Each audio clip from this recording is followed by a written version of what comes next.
What's up, guys? I'm SaltEMike, and this is your Star Citizen Week in Review for May 27th, 2024. Invictus Launch Week continues with a ship that actually excited me for once. Star Citizen Live gave me hope, and there is a patch between now and the cargo update. All that and more on today's Week in Review.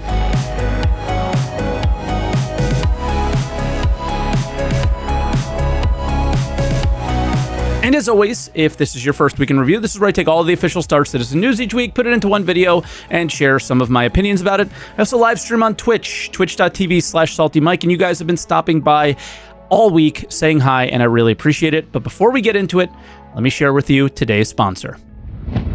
Thank you to Holzkern for sponsoring today's video. Holzkern is an Austrian jewelry brand who are taking things to another level by adding natural materials to traditional products like watches, sunglasses, necklaces, earrings, and the most unique, they're unique cases. They're 8 years old now, and they have 10 stores spread across Austria and Germany. In fact, some of you told me you actually shop at those locations.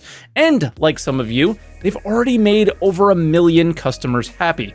But I want to talk to you today about Father's Day. Gifting is something that should be personal, and with the holiday coming up, give Dad something he will remember, not some impersonal gift card. I'm a big fan of their watches, as they kind of have a wide range of unique products, ranging from watches made of sustainable wood all the way to solar-powered ones. My daily driver is the Hapuku, and it is made of wood and a leaf. It's awesome. So if you're considering picking up something for Father's Day, make sure you order by June 9th and ensure your gift makes it on time. And with that, get 15% off by using promo code SaltEMike. That's SaltEMike with a Y, and you will get free international shipping. Once again, click on the link in the description and use code SaltEMike at checkout and get 15% off of your order at holzkern.com/SaltEMike. And don't forget to be proud to be unique. Thanks as always for engaging with the sponsor. I'm wearing my Leaf watch. I really appreciate it. And I honestly want to tell you how much it helps. You're going to see over the next couple weeks, because I'm going to be editing the videos as the editor's taking a vacation for a couple weeks. So we have a lot to get through. I really appreciate it, guys. And let's jump into this week's patch updates.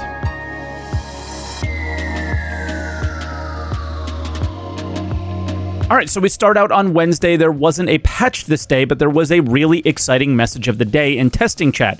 We are going to be testing the hangar and cargo updates really soon, probably mid this week. I'm so excited. Guys, get subscribed if you haven't yet, because you know I'm going to be giving you the Evocati updates, the Wave 1 updates, everything that's going on. This is 323 for me. I talked to you guys about this a ton. Everything we're doing now is just kind of goofing around. This is the patch. This is the patch I've been waiting for, so I am super excited. I hope you guys are too. The rest was Invictus Launch Week stuff. So Aegis Day was Tuesday and Wednesday. Aegis is one of the largest military contractors, so naturally they had their own day, and they're selling 2 ships. First is Firebird. We went a ton into this already last week. This week we just basically get the pricing. There'll be another update about it in just a minute. Then we have our first ship with Modularity, and it's the Retaliator. They are selling the cargo and torp modules right now, but they are also selling concept modules, which sounds funny, but I think this was part of the original sale many, many years ago, so more are coming. Anvil was Thursday and Friday. Anvil is another very large contractor, and this one comes with a situation we've never really seen before. But before we get to that, obviously there were a ton of ships that were for sale. When it comes to concepts, though, this is one manufacturer where like almost no mention of scheduled updates to these ships or production on their concepts are coming anytime soon. So be careful if you're thinking about purchasing those. Again, I don't like to tell you guys what to do with your money, but at least give you some information so you know what to do if you decide you want to spend it. But the drama of the week was basically the fact that the Hornet Mk1, one of the original ships in the game, is being retired essentially, because they've been using a lot of like power creep and FOMO stuff to get people who maybe like own the Hornet to want to spend an extra $50, which is kind of the price of a whole video game just for a little upgrade on a ship. I thought I understood this change. I was kind of less negative about it because I thought that they were getting rid of the needless bloat of the Mk1 with all its different variants for just a civilian and a military version of the Mk2. But the FAQ tells us that's not the case at all, which is so weird to me. They are actually going to make all of these variants again. As a new player, this is incredibly confusing, adds needless amount of balance for the team, and bloat. It's just silly. I don't get it. Why not just modular things? We just talked about modularity. Apply it here. It just makes sense. They also said they're going to gold standard past this and balance it, which is all fine, but we're able to kind of get it in other ways as well. And they have this great plan that we're supposed to be so excited about because, yeah, the F8, the Idris, and the MK2 have gone so well so far. I'm a little bit nervous, but the only thing that kind of is exciting here and the bright light in this is it's coming out of the store completely. So whatever they do should not involve new money, should not involve cash. It should be involving the game. So I'm cautiously optimistic for this one. The only other thing is balance. Yeah, they're going to balance it, but it's a collector's item. So the balance of it should be that it's just not as good as something else, right? So it's kind of weird. Then Drake Defense Con Saturday and Sunday. No new flyable Drake ships, but there is a new concept, the Drake Ironclad. We will touch more on the details in the video update section, but here are the confirmed prices, the paints, and the SCU capacities. And just to note, that price went up by $10 just a few hours ago. I record on Sunday night. This is actually being recorded on Monday because I had a bit of a problem. So it was just yesterday they did this with zero communication from CIG on Sunday or Monday morning so far. And you wonder why I am the way I am. Why? Why do it like this? Why like this, guys? It's ridiculous. But in general, I am surprised by its price because I think it's quite low for how good it sounds, how much power creep it has versus its competitors. It completely kills the Caterpillar for right now. For anyone who saw my React videos around the ship, yeah, I'm really excited for it. This is how cargo ships should work in this game, but I am not spending any real money on it. I will simply use my store credit from the countless ships that ships like this and the Mark II make obsolete. I've not spent a dime on a ship since 2017, and it's staying that way. I've done my part. It's their turn now, right? There was also a question and answer thread that was up, and any questions you have will hopefully be answered. More details to come in the video update section, but my main concern is the kind of, and the rest of the buyers agree, I think, is does the Assault version's top open or not? And are the tractor beams there or no? And then there is a 323.1a patch. So this is just a little update from Xylo talking about the Firebird and the Retaliator. Firebird is clearly, it just wasn't that exciting of a ship, and it wasn't that effective. I mean, I'm playing against it now. It is pretty stealthy, so doubling its stealth is going to be pretty crazy. Sometimes you can't avoid its missiles, and that's what I mentioned about the Firebird. Missile boats work when missiles don't, right? And that's about it. Then the Retaliator is getting a little update to its turrets, and the real news here is that there's a 323.1a patch. That was completely unexpected. We know about the 323 PTU, we just talked about it, but there are a lot of issues related in the current patch with duping and bugs and things like that. So I think they wanted to resolve some of these things and made that a priority. This does not seem like a planned patch. This seems like a reactive one.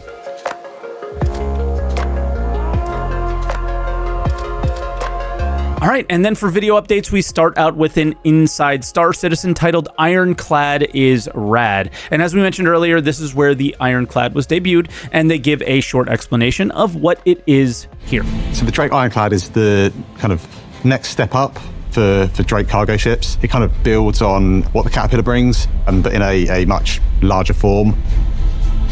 The Drake Ironclad is a 6-person multi-crew armored freighter.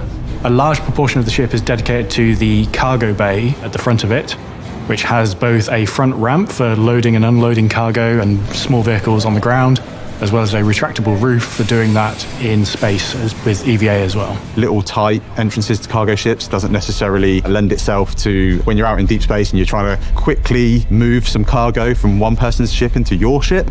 Really, you want as much kind of access to be able to do that as you possibly can. So by having this kind of much larger opening on top of the ship, it allows us to kind of bring cargo in much easier. The top opening is the key for me. This is the result of them seeing how we play the game and building a ship that works with that. They did this with the Centurion. I thought this was a really good sale a while back as well. Most cargo ships are actually quite difficult to deal with, and the intention here is for this one to not be. Then they take us through the exterior a little bit, and they break it down.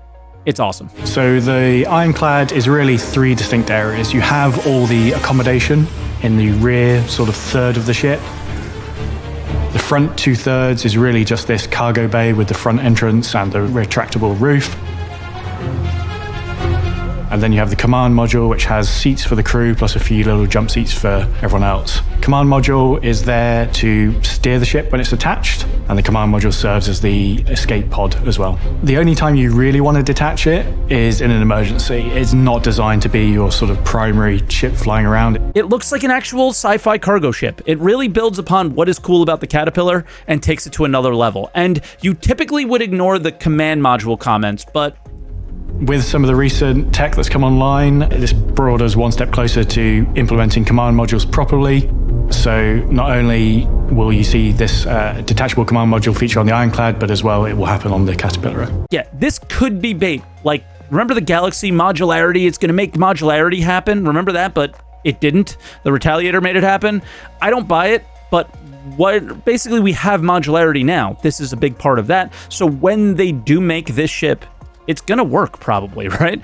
Then they do a complete walkthrough of the interior for us, and it's a bit of a long clip, so be patient. Enter via the command module, and that takes you straight into a kind of corridor section. It's kind of like, almost like a mezzanine. You can either go up to the habitation area, which is top floor of the ship, gives you like super nice views out both the kind of cargo out the front and the rear of the ship, or you can kind of come down the ship into the main habitation area. Alternatively, you can enter through the dock and collar airlock, which is on the opposite side of the ship. At the rear of the interior of the ship, we've kind of got the heart of the engines. It's the big kind of engineering area where we've got all of the kind of main functional components needed for moving such a large ship. And then if you kind of come slightly further forward, we've got we call it the kind of like the command deck.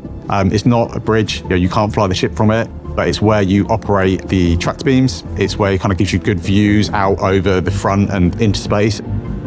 You've got the tractor beam turrets, but also, visually you can kind of stand in this area or sit in this area and look out over the front and over the bow of the ship and kind of really see what you're trying to pull in or what you're trying to capture into your cargo hold. As we come downstairs, we've got a little kind of covered area at the rear of the cargo hold, and that is where you can store a couple of small ground vehicles or some of your equipment for moving vehicles and cargo around. And then you're into the main cargo hold of the ship, and this takes up the majority of the interior space, is this large cargo hold. One of the things that we were kind of really keen to do was give lots of different views and different angles down into this cargo hold. Again, as we're exploring slightly less lawful systems, we wanted to give the players as much opportunities as we can to kind of be safe aboard their own ship. So either side of the cargo hold, we've got these gantries that run completely front to rear on the ship, and they give great view down into your cargo bay. They also give that opportunity of, if there's someone tries to board you via the cargo bay, it gives you some nice cover opportunities. And we've also got a few little windows that kind of look down into it as well. As you move to the kind of like the very front, the very nose of the ship, those gantries lead into a kind of secure cargo area. It's somewhere that's a little bit more difficult to get to when you kind of enter the ship. The big thing we were referencing when we were looking at it was this idea of police evidence rooms. And so these kind of individual cages where you could put your most secure cargo, whatever it might be, in this area, and it would make it quite difficult to try and breach in or out of that area. So it gives us just somewhere a little bit more secure for kind of smaller cargo items. Finally, at the very front, we've got access to one of the main turrets and the tractor beam turret. So yeah, it was a very long walkthrough because the ship is really big. I want to make something very, very clear to you guys. This is not white box. This ship is not in development. They do very rough overviews during the concept phase so they can kind of see views and layouts, and if they want to make any changes.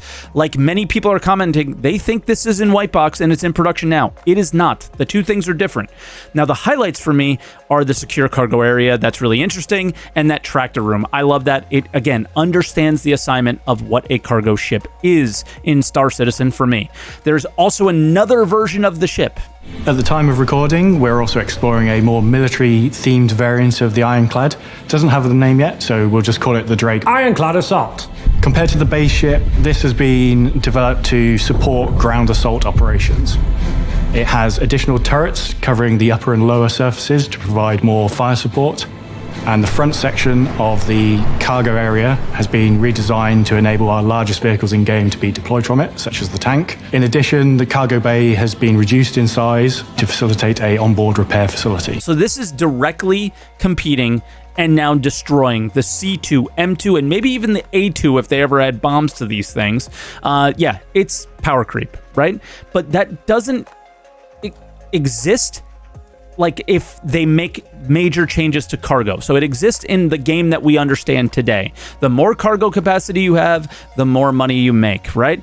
That still might be a thing, but with the cargo update coming, and again, get subscribed because we're going to see how it all works, things like the C2, things like the whole A, smaller ships, might be viable in certain situations, and something really big and bulky may not work in others, where currently they work everywhere perfectly, right? So that's kind of something that might change post hangar update. Then they do the classic CIG thing. You said Kraken. Yes. Was that a hint at anything?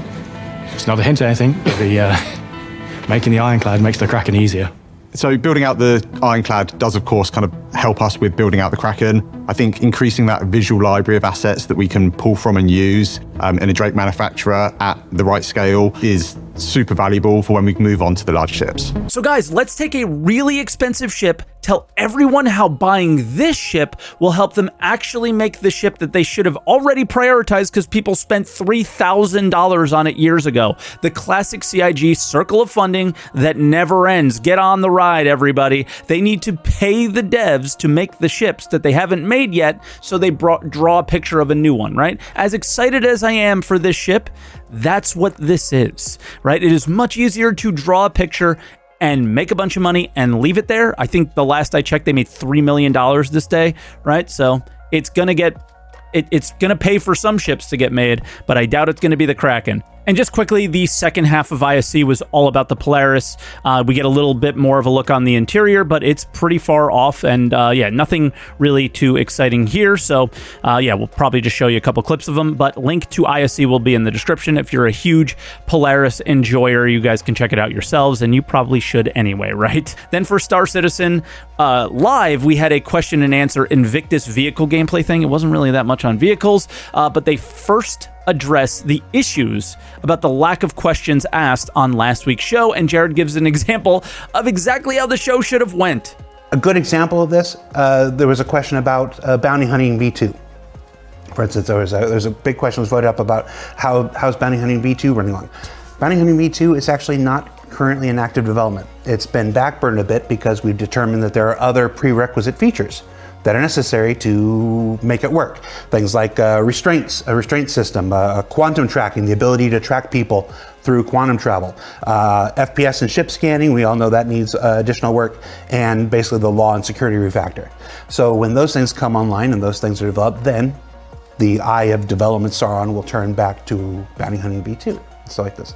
So just a great example of how sometimes a thing is in active development, sometimes it becomes not in active development. And just a little bit of me at the top of the show wanting to discuss why we sometimes ask certain questions and why sometimes we don't ask certain questions.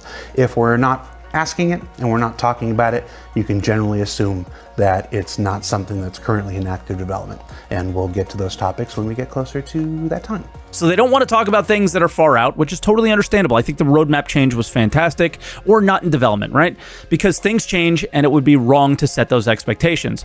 But instead of asking and answering the question perfectly, how Jared just did, they chose to say nothing. That's my bit of feedback. We need to hear something. You need to tell us, and you need to repeat yourself sometimes, right? You do it with what game development is, but you don't want to do it with what your game is. Doesn't make sense. And then they go at the end here about assuming things. It's exactly what they shouldn't do.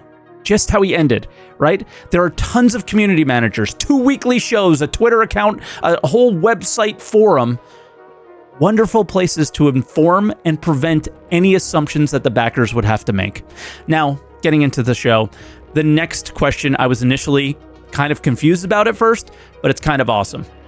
So if you run ballistic ammunition, we will allow you to restock the ballistic ammunition. And the way that it will work is you will buy ammunition containers that then you will use to refill the pool of the ships that you either landed, or if you even have like a capital ship or a bigger ship, you will be able to put those boxes with the ammunition inside right now it's a dedicated slot, but it's subject to change, and then it will basically drag the ammunition out of it, and then basically put it to the pool. One change that will come with that is that we will.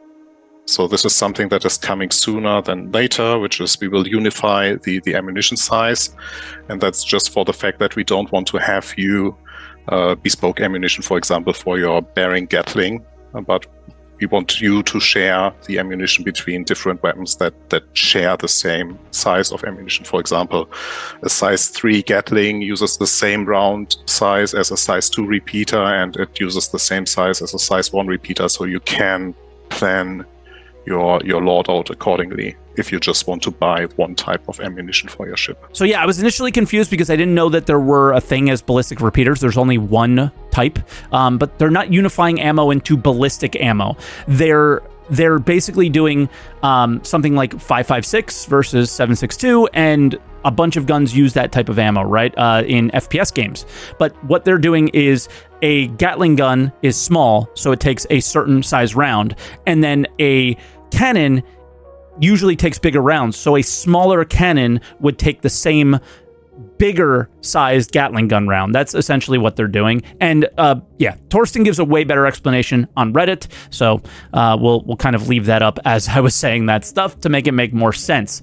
Next one, many of you might not care about as much because it's mining salvage cargo stuff. That's my go-to in game, so you're gonna have to hear about it because they mentioned mining missions. Mining missions, yes. I mean, yeah, we want them, and we're going to have our first versions of them coming in hopefully soon in the form of resource gathering. But these are going to be the first iteration, which we kind of call like open resource gathering. And this is the idea that like a mining outpost will go, I want, 1,000 SCU of iron, and then that's all they say. And then you have to go out and collect it, or I want 1,000 SCU of Quantanium. And you as a player can go mine it and transport it, or if you could purchase it from another player or a store, you do that. Or you can pirate people for it and bring it in, because they don't care where you've got it from, they just need that resource. So that'll be kind of like the idea of the first versions, and then later down the line we might get more specific with sort of resources that we want, where we're like, we want exactly this, these mining things from this area because we have bought the sort of land claim there for those rocks. So yeah, the way he says it doesn't exactly sound like mining missions, because you might be able to buy the commodities, but yeah, hopefully they use unrefined ore, because that is straight up mining stuff. Unless you steal it from a miner, that's the only way it exists, really, unless things are changing greatly, and they may just be. Again, the cargo update changes a lot of things for everything, but yeah, also if you're buying the commodities, you're not going to be making as much profit. So the more I think about it, the more I like it. Next up, they address the duping bug. Chat has been asking about the dupe bug. Yes, the dupe bug is super duper annoying. All I can tell you right now, because I'm sitting here live doing a show and I'm not plugged into everything else at the moment, is that we have a fix internally. It's working on internal builds, and that fix will go out in a point patch. I don't know if it'll be 0.3 or it'll be a 0.2b or whatever. Like they're still working that out, how that's going to be distributed. But we have a fix. It's working internally, and it will go out as soon as everything aligns to allow it to work out. As far as anything else around that, I know there's a bunch of subsequent questions. I don't have the answers for those ones, so hang tight. Now, what I think he means by subsequent questions is like, are they going to rewipe and all the things that come around this dupe issue, right? Are they going to wipe the offenders? What are they going to do, right? He's not answering any of that, probably because they don't know what they want to do yet. I don't know what the answer is for sure, but what I know is there's people grinding for ships right now, and if they wipe, it's going to hurt them. But overall, it'll be better for the game because they need the data, right? That's what they were talking about. That was the whole point of the wipe. So if they got to wipe it, I'm cool with it. Let me know down in the comments below what you think. And then Torsten spent some time explaining all of the engineering items coming to 4.0, which we've talked a lot about, so I'm actually going to be skipping that and leaving the timestamp for the start of this conversation in the description. But one thing he said really stuck out to me. We as already mentioned, we have now with all the pre-work that has been done for 323, we have a very, very clear goal of what we want to achieve here. And that is we want to really facilitate like the items inside the resource network. So items should be more meaningful in ships. So we have a meaningful difference between item classes, for example, where there's a huge difference on the look and feel in terms of gameplay for the civilian and military components, as well as the grades. So this is our internal high goal for the release, that we have a meaningful difference there, so that players' choice actually matters here. And also what we want to achieve here is that it's clearer, the differences, so players understand what's the difference between the civilian and an industrial item more easily, and it's very clear to players what to pick for the journey they want to take. So this sounds like a stretch goal, as he said, but other things that they are making in are like fire and room system stuff. Again, I'll leave the link in the timestamp description thing, but the battery system didn't make it in as well. But yeah, this seems really awesome. This is the game for me, right? Is commodities, or excuse me, components becoming the progression of a spaceship, and I'm really excited for that. Quick hits, Master Mode's conversation was had for the 100th time. Yes, they're trying to fix it. And then the MK2 bug is a bug, and that's why it's so powerful. But we've heard this before. It's always around ships that are sold. Engineering-wise, they are fully integrating Resource Network into game dev, which I think means anything new that they make has to utilize it. And then they're probably going to have to go back through all the ships and locations and make it work there as well. This is a big project, and it's going to take a while. So 4.0 is probably kind of far away. Refueling missions were mentioned, but yeah, they seem like a super far way off as well. And they're probably renaming the quantum dynamic economy system thing to Star Sim, so keep an ear out for that. Power plants will consume hydrogen, and yeah, at some point in 4.0, but not at the initial release. And they want to do better mission descriptions in the future, because missions right now are really static, and they want them to be more open-ended, and they want to expand missions to ground vehicles and on foot more. But it sounds a lot more like discussion rather than action. And they talked a lot about, like, if you've ever seen the 2016 CitizenCon demo, yeah, that's basically what it is. Like, a storm comes and you have to land. But with that, let's move on to other updates.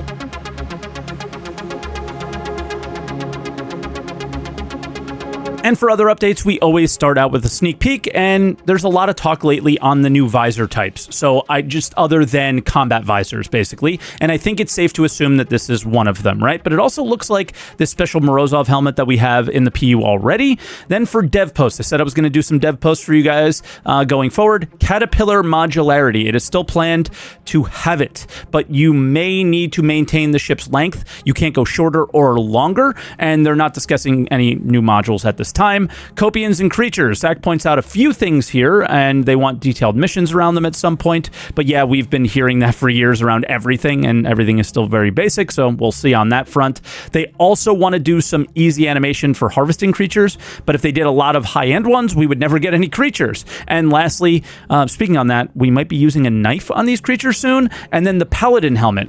It's not just the Paladin Helmet. There's many helmets that do not have the combat visor that feel like they should, and players were confused by that. Zach points out that it's sometime in the future. People got a little pissed off by that in the comments, which is understandably. But yeah, there's, again, a lot of talk about doing other visors, and maybe this means 4.0 we're going to start seeing some other ones. Maybe we'll hear about them in Roadmap Roundup next week, something like that, right?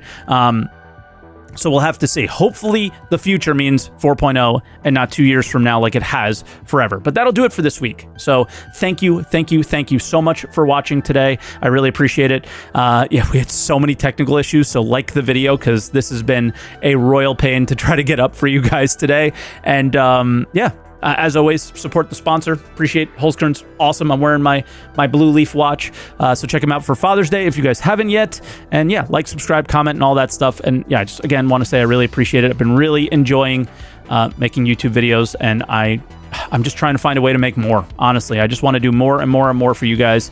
It's just trying to do it right. So that's been the problem. So again, thank you so much for watching, and I'll catch you guys next week.